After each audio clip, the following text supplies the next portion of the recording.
Well, if you are going to be my squire, Case begins to other friend. Who said I was? Case grinned, threw an arms around Arthur's shoulders. Arthur, I cannot arrive in Londonians without a squire. Who would take me seriously? But why does it have to be me?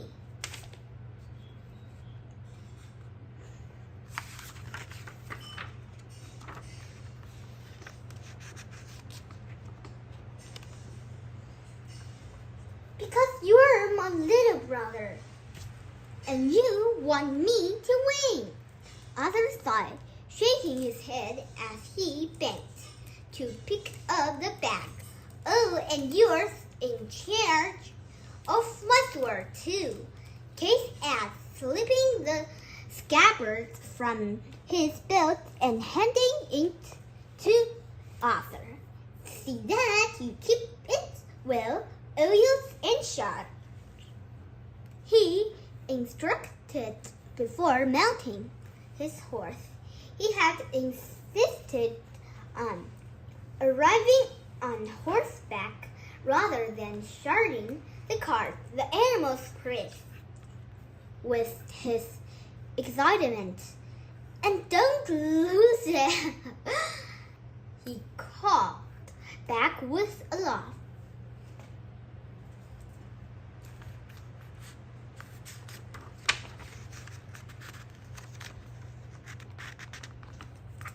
Arthur beat his talking, fighting the urge to remind Case that he didn't know how to look after a sword. Hector climbed it onto the cart right then.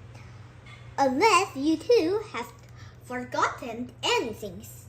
Arthur looked around for Emery and saw his cart pulled out ahead of them.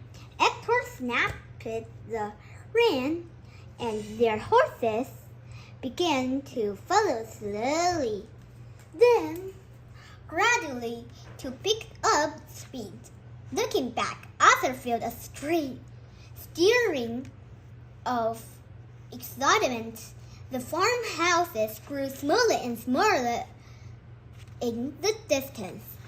The furthest he had ever been from home had been the nearest town.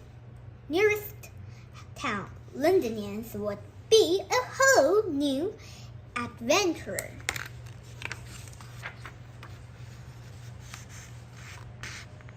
Arthur, Kate hissed.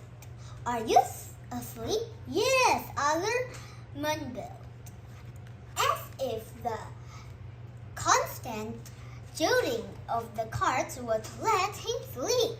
Bertie thought the journey was similar and numerous.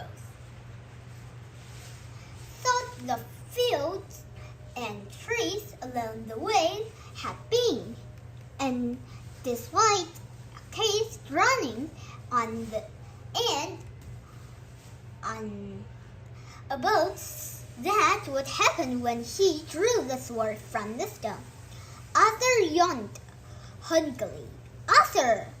What? Look around. Where are we? The light was filled and it was colder now.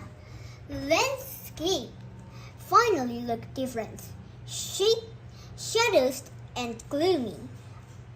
Arthur shivered and reached for his coat. He shook his head, pulling his own fur around his shoulder. I don't know when we stop. I'll teach you how to use a whetstone. I can't have my squire looking like he doesn't know what he's doing, can I?